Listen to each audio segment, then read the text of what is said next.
This is 15 gallons of tap water, and we let the system run for 24 hours. Today, we're gonna plant some lettuce seedlings 3 weeks from seed. Also, we're gonna check on the rest of the garden.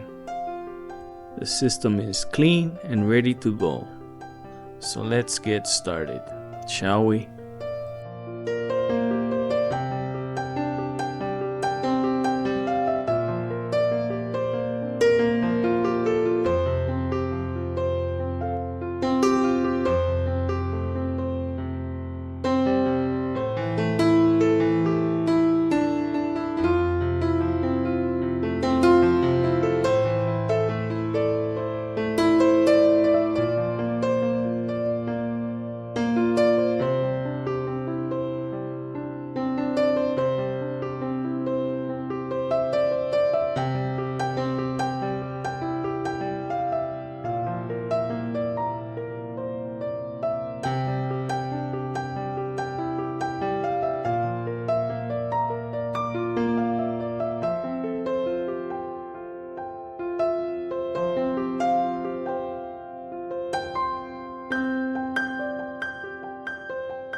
Always cultivate kindness, one seed at a time.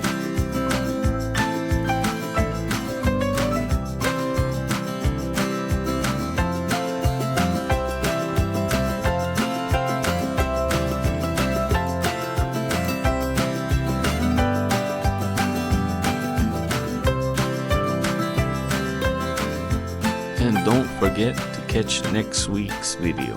Thanks for watching.